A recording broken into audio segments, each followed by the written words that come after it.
Assalamualaikum warahmatullahi wabarakatuh. Salam chemistry, sahabat-sahabat alkemi.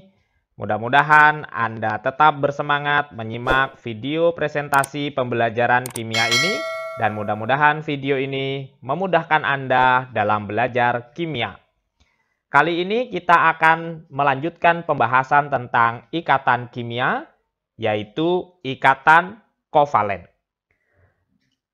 Setelah menyimak presentasi dalam video ini, Anda diharapkan dapat menganalisis pasangan atom yang cenderung berikatan kovalen. Selanjutnya, Anda dapat menjelaskan pembentukan ikatan kovalen dan membedakan ikatan kovalen tunggal, ikatan kovalen rangkap 2, dan ikatan kovalen rangkap 3.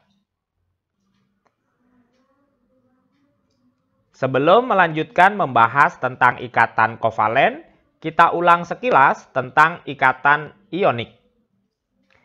Ikatan ionik terjadi karena adanya perpindahan elektron atau transfer elektron dari atom yang mudah melepaskan elektron ke atom-atom yang mudah menangkap elektron. Atom-atom yang mudah melepaskan elektron itu umumnya adalah golongan 1A dan 2A, sedangkan atom-atom yang mudah menangkap elektron umumnya berasal dari golongan 6A dan 7A.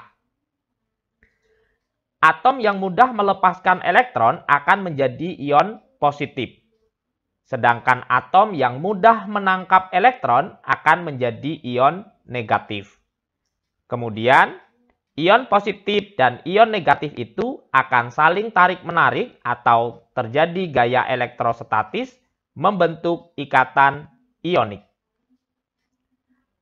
Sebagai contoh, natrium dengan 11 elektron, konfigurasi elektronnya adalah 1s2, 2s2, 2p6, 3s1. Elektron valensinya adalah 1. Nah, natrium ini cenderung melepaskan 1 elektron valensinya agar stabil. Kemudian Cl dengan 17 elektron, konfigurasi elektronnya adalah 1s2, 2s2, 2p6, 3s2, 3p5. Elektron valensinya terletak pada 3s, 3p, ns, np. Jumlah elektron valensinya adalah 2 ditambah 5 sama dengan 7. Maka Cl cenderung menangkap elektron supaya stabil.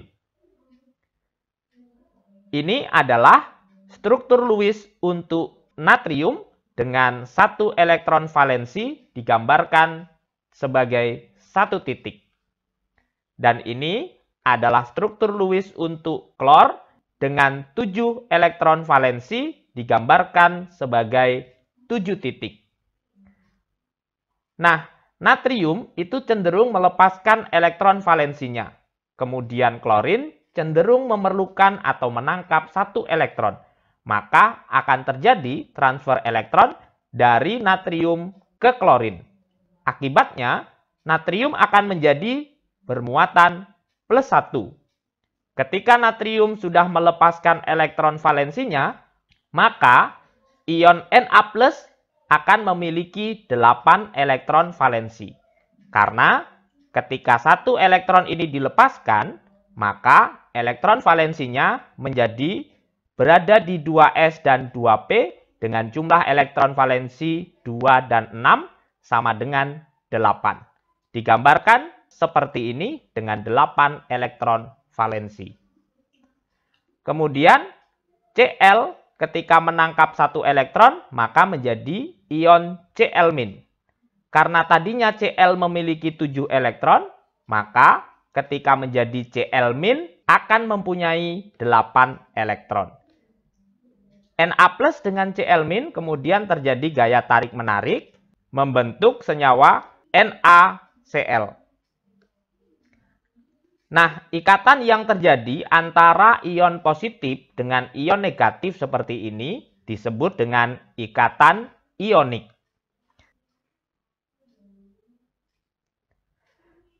Sementara ikatan kovalen itu terjadi saat dua atom yang berikatan sama-sama memerlukan elektron, sehingga terjadi pemakaian bersama pasangan elektron ikatan atau biasa disebut sharing elektron. Pada ikatan kovalen, suatu atom akan menyumbangkan elektron untuk berikatan dan atom yang lain juga akan menyumbangkan elektron untuk berikatan. Contohnya adalah hidrogen dengan satu elektron, konfigurasi elektronnya adalah 1s1.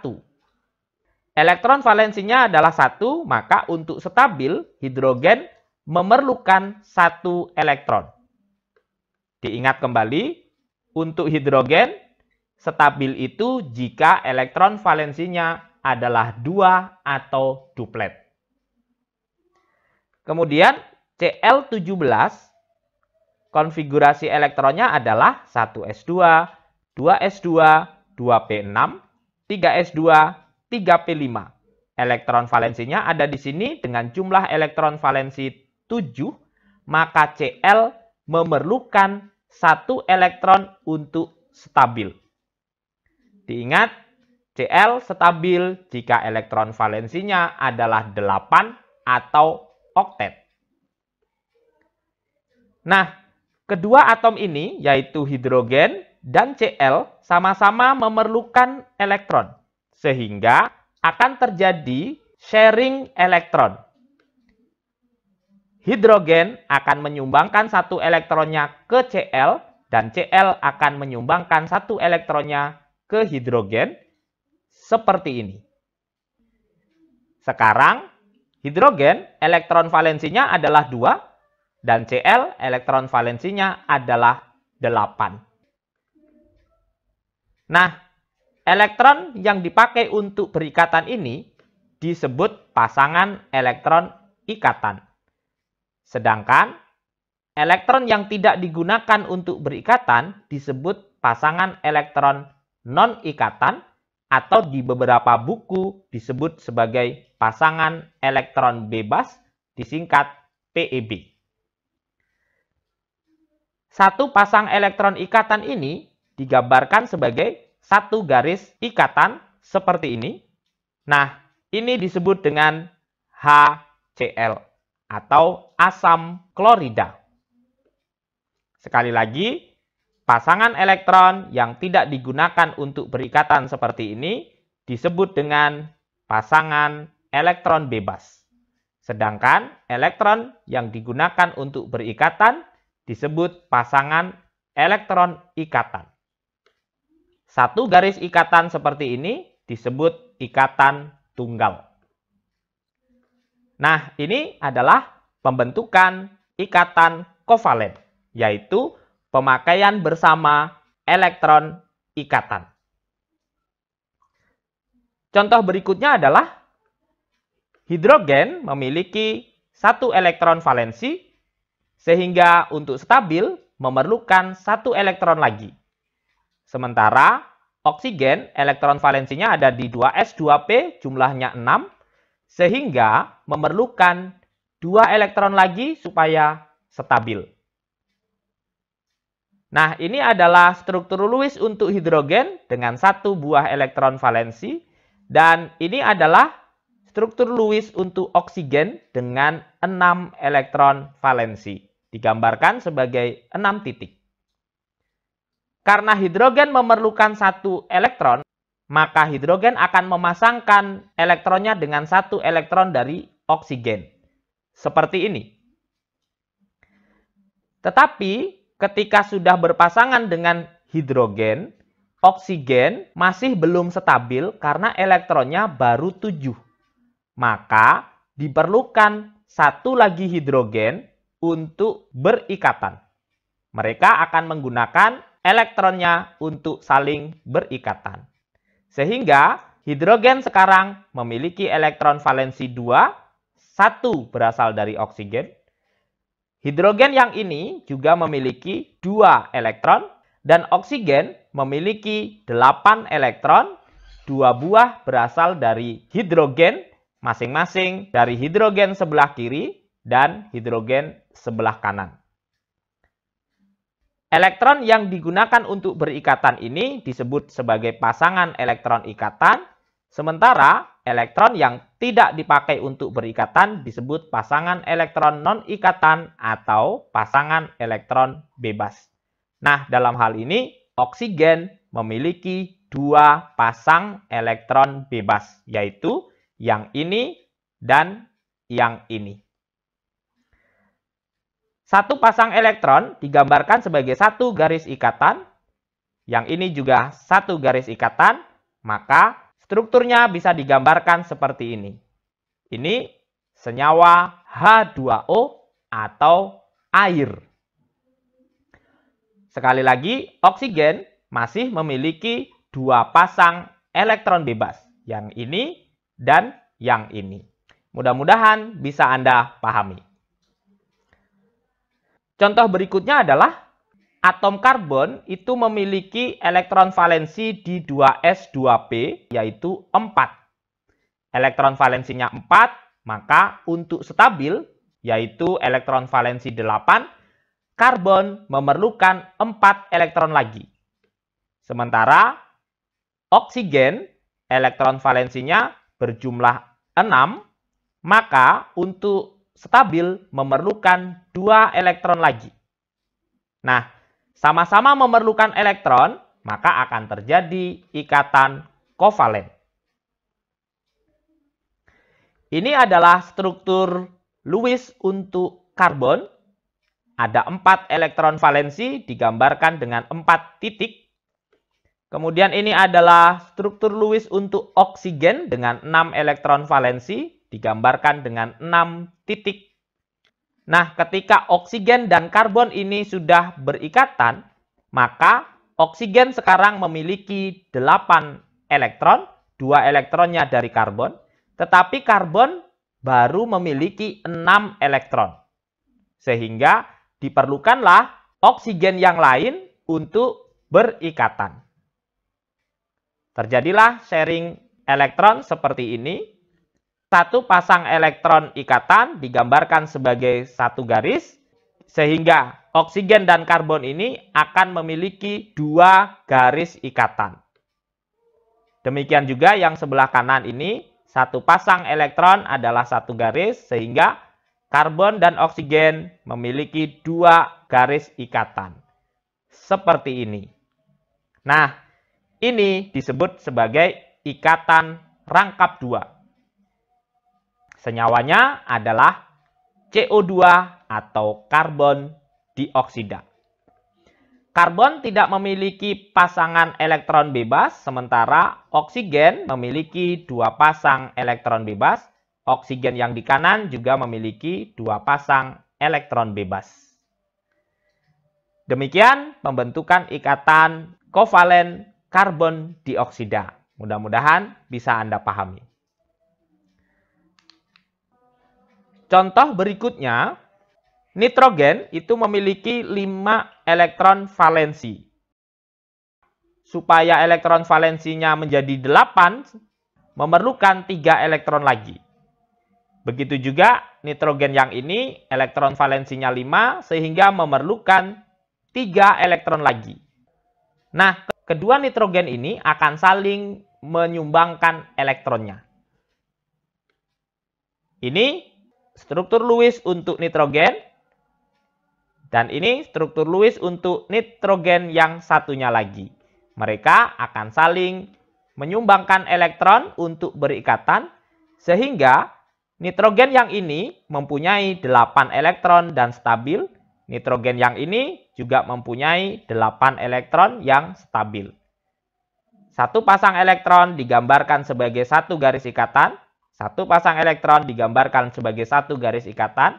Satu elektron digambarkan sebagai satu garis ikatan. Sehingga nitrogen dengan nitrogen itu mempunyai 3 garis ikatan. Dan masih tersisa pasangan elektron yang tidak digunakan untuk berikatan disebut sebagai pasangan elektron bebas. Nah, 3 garis ikatan seperti ini disebut ikatan rangkap 3, dan N dengan N ini ditulis sebagai N2, yaitu nitrogen. Sahabat-sahabat alkemi, contoh-contoh senyawa kovalen yang lain adalah H2, ini berarti hidrogen dengan hidrogen berikatan.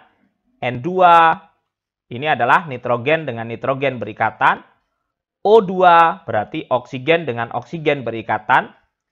F2, fluor dengan fluor berikatan. Cl2, Cl dengan Cl berikatan. Br2, Br dengan Br berikatan. I2 berarti I dengan I berikatan. Senyawa yang lain adalah CH4 atau metana. Ini berarti satu atom C berikatan dengan 4 atom H. Kemudian ada NH3. Satu atom N mengikat 3 atom H. Kemudian PCl3. Fosfor triklorida. Ini satu atom fosfor mengikat 3 atom klor. Kemudian ini H2O. Air. Satu oksigen mengikat 2 hidrogen. Kemudian ada NO, nitrogen monoksida. Ini satu nitrogen mengikat 1 oksigen. Contoh berikutnya adalah CO2, karbon dioksida. Kemudian sulfur dioksida. Ini N2O5 atau dinitrogen pentoksida. Lalu ada HCl, HBr, HI. Ini disebut asam klorida, ini asam bromida, ini asam iodida. Cara-cara pemberian nama nanti akan Anda pelajari pada video berikutnya. Sekali lagi, sahabat-sahabat alkemi, ikatan kovalen itu terjadi saat dua atom yang berikatan sama-sama memerlukan elektron. Sehingga terjadi pemakaian bersama pasangan elektron atau sharing elektron. Nah, sebagai latihan, coba Anda prediksikan apakah pasangan atom berikut cenderung berikatan ionik ataukah berikatan kovalen. Ada K dan O, ada P dan Cl, ada H dan F. Manakah pasangan yang cenderung berikatan ionik dan manakah pasangan atom yang cenderung berikatan kovalen? Yang kedua, tentukan senyawa kovalen apa yang terbentuk jika pasangan atom berikut berikatan. Ada O dengan O, coba Anda gambarkan bagaimana proses pembentukan ikatan O dan O. Kemudian N dan F, senyawa apa yang terjadi? Lalu P dengan Cl, senyawa apa yang terjadi? Dan coba Anda jelaskan dengan struktur Lewis-nya. Demikian sahabat-sahabat alkemi, pembahasan tentang ikatan kovalen. Mudah-mudahan bisa Anda pahami. Jika masih belum paham, simak berulang-ulang video ini. Dan jangan lupa tinggalkan like, subscribe, dan komen. Serta share video ini sebanyak-banyaknya untuk memberi manfaat kepada yang lain. Terima kasih. Salam chemistry. Assalamualaikum warahmatullahi wabarakatuh.